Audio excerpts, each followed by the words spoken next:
What's up guys, Saf here on Super Saf TV, and we've got the brand new ASUS ZenFone 9.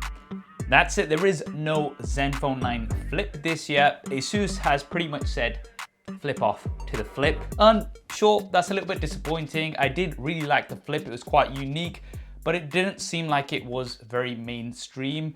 The ZenFone regular edition seems to have much more mass appeal with its compact size, and that's really what the focus is this year with the ZenFone 9.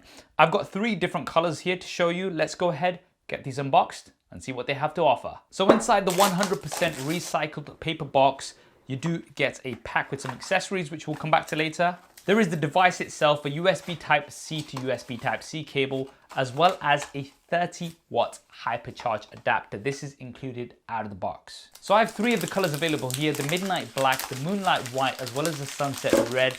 There is a Starry Blue color version available as well. I don't have that here with me. And as well as the devices, you do get a little pack with a SIM card tool, some paperwork, as well as a bumper case. Now this is a bit of a cream color for the Moonlight White device, but for the red and black, you do just get a black bumper case. And here they are, the 3 different colors side by side. First impressions, I gotta say, these do look very compact, much smaller compared to lots of other flagships.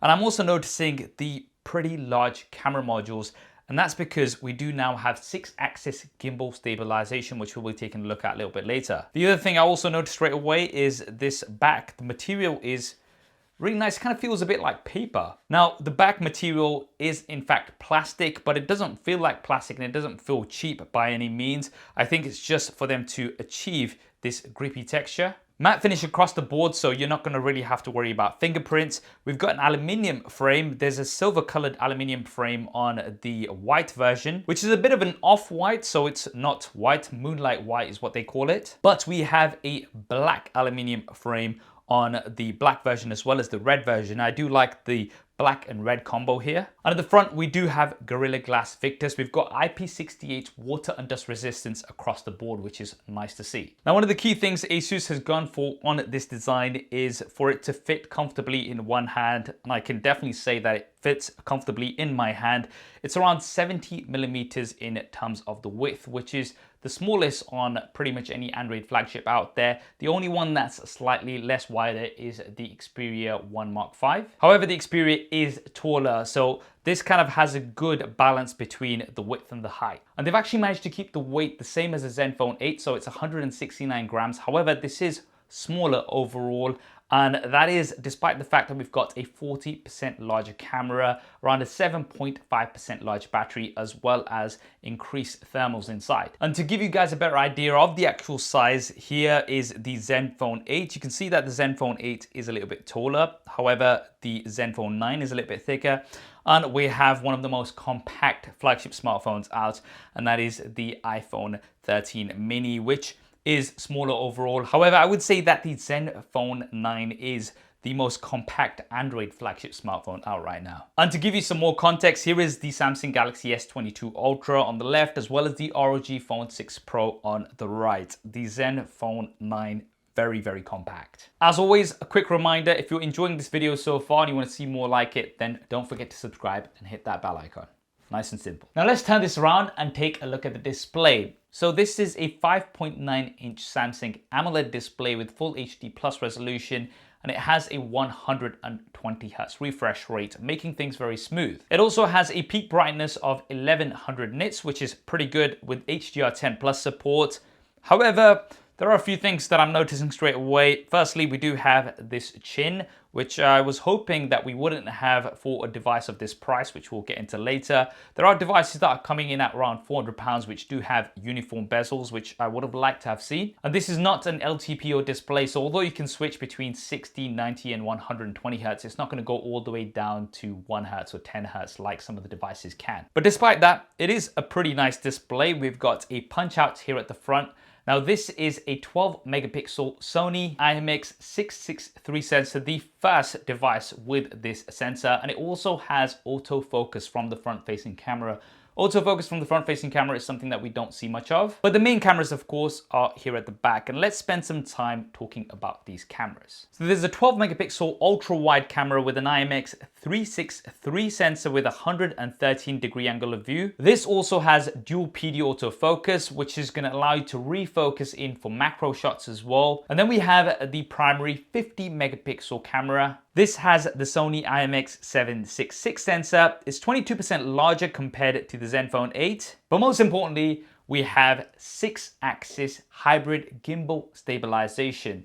Lots of other devices will have optical image stabilization where the lens is going to move or the sensor is going to move. On the Zenfone 9, the entire camera module moves to compensate for motion in your hands. Now, playing around with this, I gotta say, it is very impressive. You could be shaking your hand around quite heavily and it's still gonna maintain a stable shot, whether that's a photo or for video footage. So it's looking very, very impressive. And that's one of the highlight features here on the Zenfone 9. Now, I know a lot of you guys are gonna be saying, when are we gonna see a Super SAF style camera comparison of the Zenfone 9?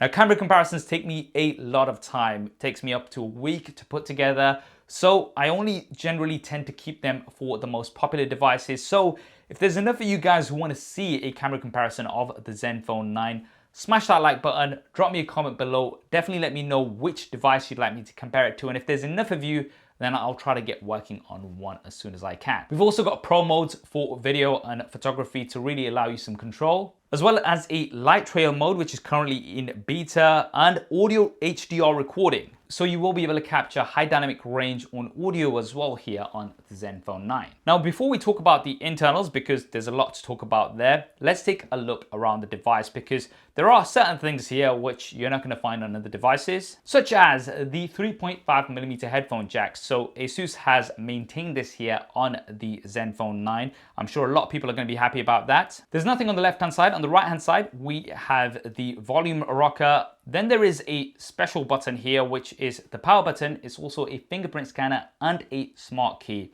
Now, this smart key, you're going to be able to assign lots of different actions to it. You can do a single press, double press, a press and hold, a slide. At the bottom, there's a USB Type-C input. There's one of the two stereo speakers. One is bottom firing as well as one in the earpiece. And for a device this size, the speakers are actually really loud and really good. There's been a lot of work done in the background by ASUS to achieve this. We've got Qualcomm aptX lossless as well as Qualcomm aptX adaptive supported, and DRAC for bespoke audio tuning. There's also a SIM card tray here at the bottom. This has support for dual nano SIM cards. We do not have a micro SD card slot like we had on the Flip, but this does come in either 128 or 256 gigabyte storage options with UFS 3.1 storage. You've got up to 16 gigabytes of LPDDR5 RAM.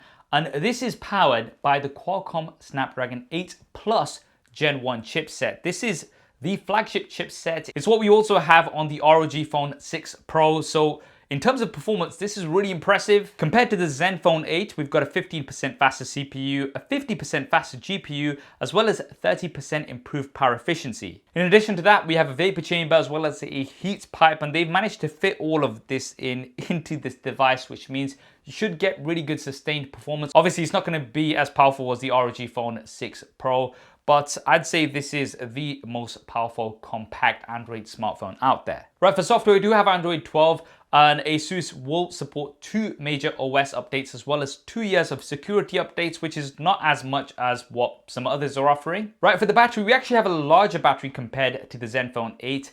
It is 4,300 milliamp hours. Now, for a device this size, that is pretty impressive. And of course, we do get 30 watts hypercharging included out of the box. One of the things that ASUS has done is they've managed to maintain the same charging speed as the Zenfone 8 despite having a larger battery, and that is because they can now maintain a higher charging speed between 80 and 100%. And that's usually when devices slow down. Unfortunately, as previous years, there is no wireless charging. This is because they've had to fit in a lot in this very small form factor, which is sort of understandable.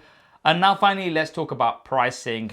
Now, the price did come as a bit of a surprise to me because the Zenfone 8 started at around 600 euros. The Zenfone 9 is going to start at around 800 euros. So that is quite a big price increase. Now, understandable that there is inflation and lots of other things that are going on around the world right now.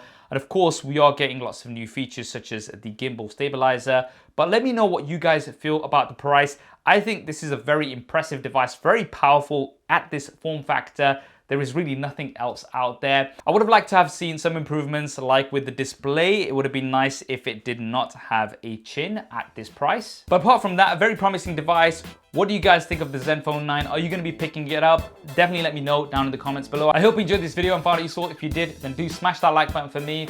And if you haven't already, then maybe consider subscribing and hitting that bell icon. There's lots more content like this coming up. If you want to see some previous related videos, I'll link them out here too. Thanks for watching. This is Saf on Super Saf TV, and I'll see you next time.